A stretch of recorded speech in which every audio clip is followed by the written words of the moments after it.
Excited delirium syndrome is used by police departments all over the country as a sort of get-out-of-jail-free card. Look at my record. I pray to God every day because I have to be a normal. You're trying to get out of this. You got to. Mom, listen to me, Mom. There's nobody. Dude, Mom, listen to me. Go upstairs and tell them to stop tasing my baby.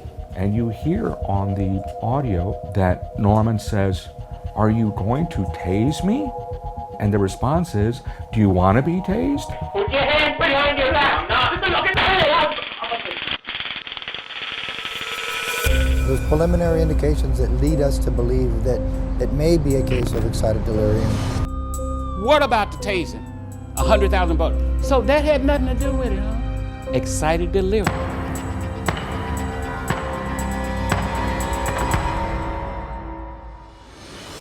A forensic expert later hired by the city of San Antonio said that Norman Cooper died of excited delirium, a condition where someone in a highly agitated state can basically drop dead from an adrenaline overdose. But here's the thing, excited delirium deaths often occur in police custody, and some major medical associations don't even recognize it as a real condition.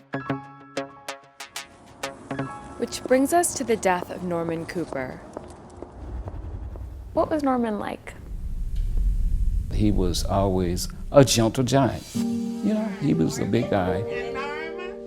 When he was born, I thought something was wrong with him. He was all buffed, and I asked the doctor, I said, "Is something wrong with him?" He said, "No, you just have a football player." And true to form, that's what he was.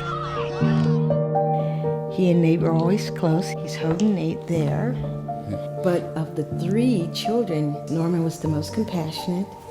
Norman was the most sensitive. After Norman died, the Cooper family called lawyers. The Cooper family has filed a civil rights case claiming that his constitutional rights were violated in the manner in which the police treated him.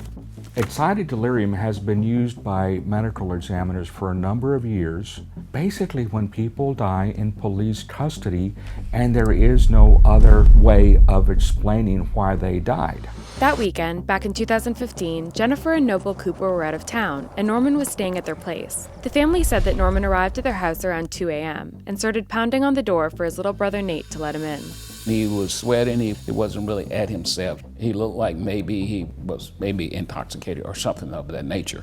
According to Nathan, Norman was saying, "You need to be saved." That means you need to let God save you. Listen, the Lord God has called me to do what right like this. Norman, thank you, Jesus.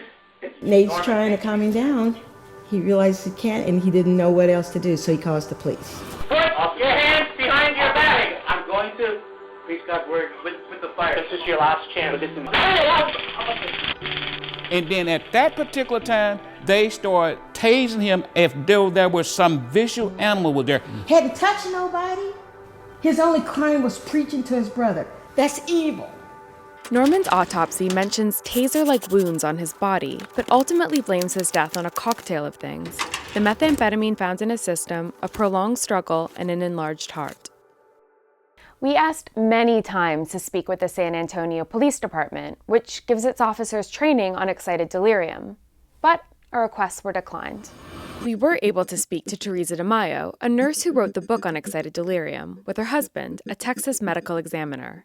She estimates that hundreds of excited delirium deaths are recorded in America each year. History of psychostimulant abuse, psychomotor agitation, excitation, violent, combative, belligerent, assault, not responding to authorities, verbal commands, psychosis, delusional, paranoid, fearful, yelling, shouting, guttural sounds. They basically die of a cardiac arrest. Some people argue that excited delirium is really just an excuse that police officers give when they kill someone in their custody, and it's a way of whitewashing murder. Well, you know, I think those that have proposed that narrative, and I love that word, narrative, usually you hear that coming from the legal community. They have vested interest in that. Dr. Brant Mittler was asked by the Cooper's lawyer to file an expert report. Excited delirium syndrome is used by police departments all over the country as a sort of get-out-of-jail-free card. The main threat of Norman Cooper was that he was 6 feet tall, weighed 278 pounds, and was black. I mean, can you understand why people think that maybe the term is being used to cover up some sort of police injustice? There is no color when you autopsy a body. And when someone is called to a scene with a violent person, they're not looking at the color of the individual. They're looking to gain control. I think that the symptoms he was exhibiting showed elements of mental illness along with evidence of the effects of a drug like methamphetamine. But neither of those two things would be expected to cause cardiac sudden death.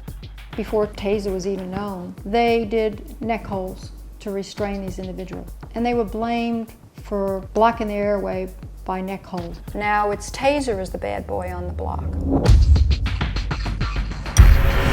But the company that makes tasers has often been accused of using Excited Delirium to cover up death by taser. About a decade ago, Taser International started educating cops about Excited Delirium, introducing the diagnosis into court. I spoke with a representative of the company, which is now called Axon. He told me that when he reads a news headline, something about death and tasers, he gets in touch with the local police department, sends them some literature, some of it about Excited Delirium. And I've got them pre-staged as a draft. Yeah. I literally just have to plug in the name of the city and say, "Dear so-and-so, I understand you may have had an arrest-related death. Here's my checklist. Here are some recommendations." There is no such thing as excited delirium. It's only used when the police does something they are not supposed to do. This is the last time we got together right there at Cheddar's. Do I think that is something that they use to get away with killing black people? Yes. You don't tase a white man's son to death who has not committed any crime but came into his parents' home. You don't do that.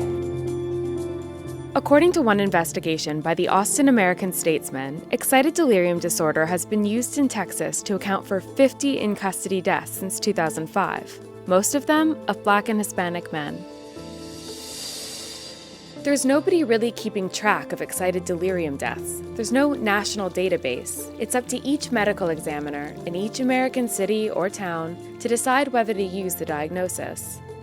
A cause of death, like cancer or heart attack, that might not even be real. So if the police officer had not came on the scene at all, will he still be alive? So how's it going, man? Hey, I'm hanging in there. How about yourself? You got some kids playing with that? Yeah, that's my son right there, number 86, Okay. Yeah, so what you been up to? Oh, this is our processing. Where you going, man?